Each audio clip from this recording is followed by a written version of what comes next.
Well, hello and welcome to another episode of Kuma's Kitchen. I've just finished dunking this rye bread into this delicious chowder. So, chowder. Now, my idea when I was a child, I'd had chowder, Boston clam chowder. And this is something we had quite often, actually. And that was my idea. That was chowder, seafood, and creaminess. Well, it was only later I found out, hey, chowder can be any soup that's creamy. And it's either with seafood or vegetables. Well, mine is actually with vegetables and sausage. And a little secret ingredient to enrich it. Well, it's not so secret because I'm going to tell you about it right now.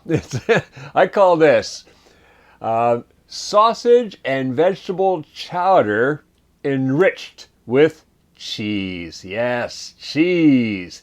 Well, there's a bunch of different types of cheeses you can use. I used a Gouda today, which is more of a mild cheese. You can pump it up with something like Gruyere or cheddar or anything. Whatever. It's a fantastic dish to have in winter.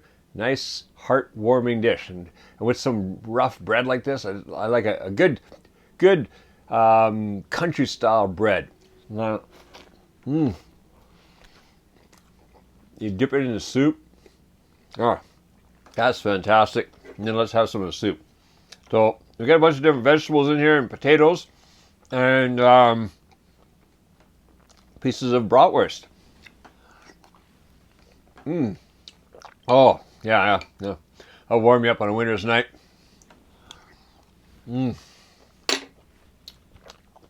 That and some bread. You're set. Get a little salad on the side would be nice. I'm gonna have a little salad tonight too. Let's go in the kitchen and make this right now.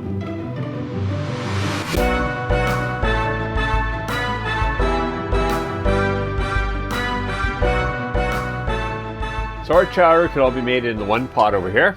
And here are the ingredients for it. Well, going across the front. First of all, we've got half a teaspoon each of salt and pepper. 2 tablespoons of flour. 3 tablespoons of olive oil, and over here, 1 onion chopped up.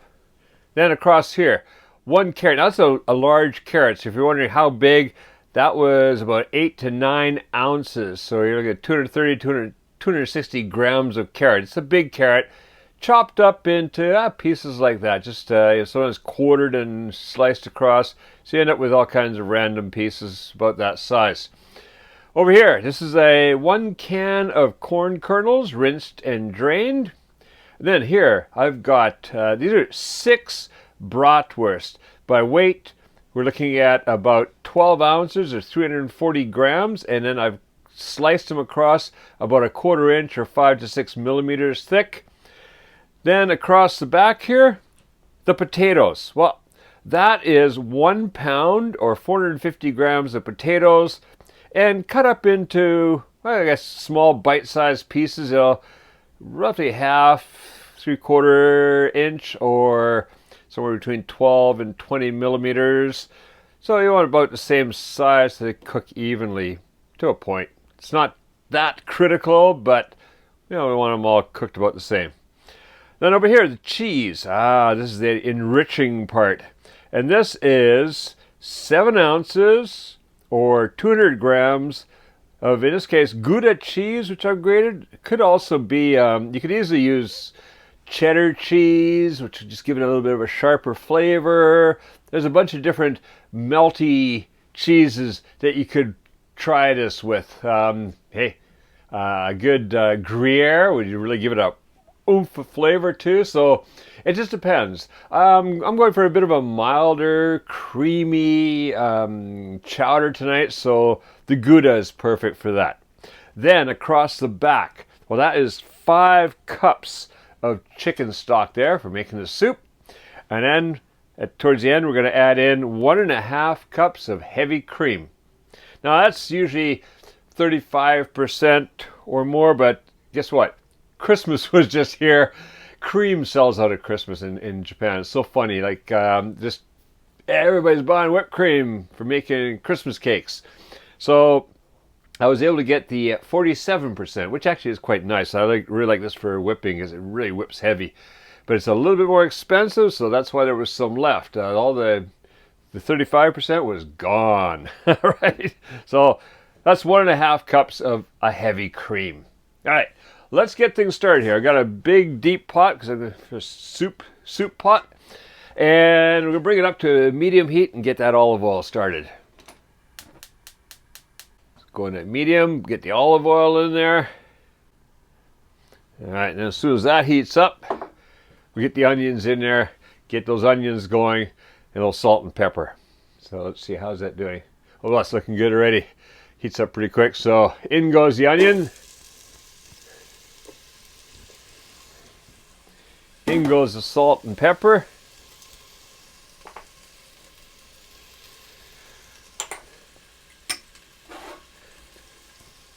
Cook that for about 6 to 8 minutes, roughly around there. All I want to do is just soften up those onions nicely, and then we're going to get some of these other ingredients in there. All right, see you back here 5, 6, 7, 8 minutes, roughly around there.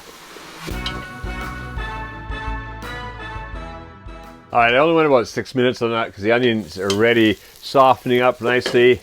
Good enough. Doesn't have to be that soft because we're still going to be cooking it some more along with the bratwurst. So in goes the bratwurst. Just going to move that because I'm going to end up knocking that over. Even though it's pretty heavy, I guess it won't fall over.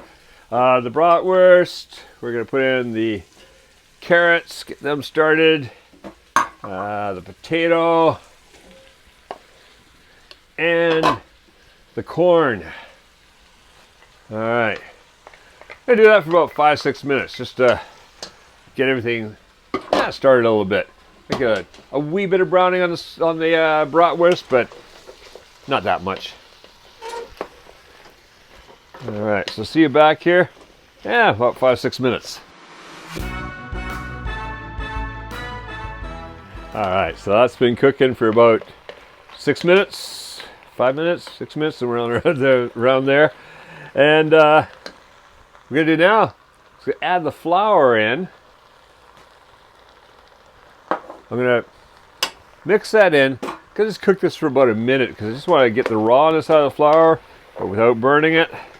So stir it around, get it out throughout, and just give it a chance to cook just that little bit.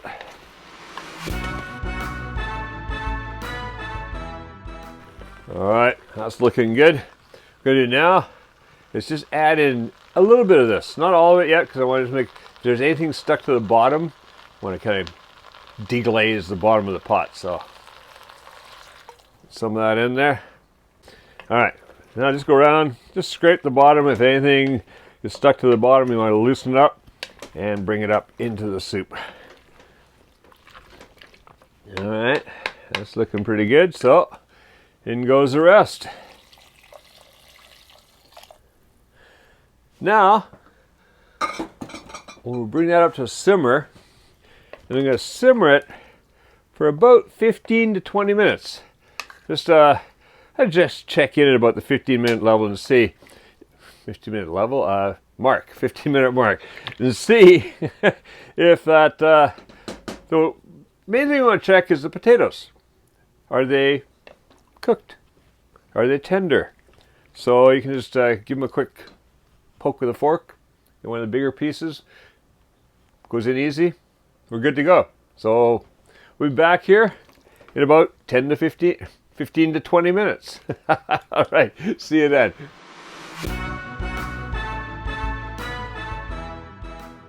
All right, that's been cooking actually just a little under 15 minutes, but it's looking pretty good. So I'm just gonna take out one of the bigger pieces of potato. Let's see, there's a sizable chunk. And got my skewer. Go through there. Oh, it's going through really easy. Let's just eat it. That's ready. All right. What I'm going to do now, going to add in the cream. Now that's going to chill down the soup, isn't it? I mean, there's a lot of cream in there. So we want to bring the heat back up again. So still got the heat turned on.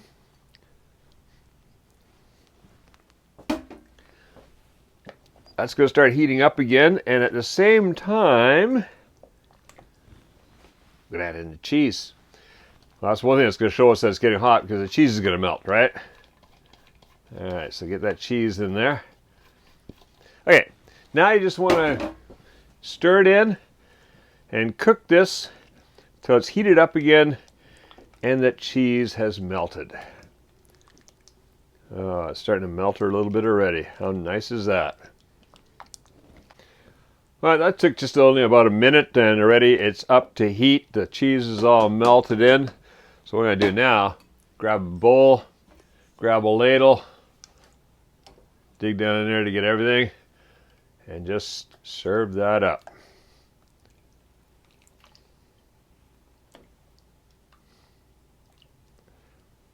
And there we go. Just a delicious bowl with a bunch of vegetables in it, some sausage, creaminess, and a bit of cheese throughout there. Mwah! Fantastic dinner tonight.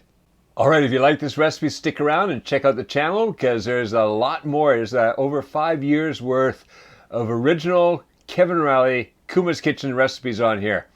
The new one coming out every week. So just to be sure that you don't miss that new one coming out every week, make sure that you are subscribed and that you've hit that notification bell, because that's what makes sure that you get notifications whenever a new recipe comes out here on the channel. All right, now go make this heart-warming, stomach-warming, everything-warming chowder and make cooking fun again with Kuma's Kitchen.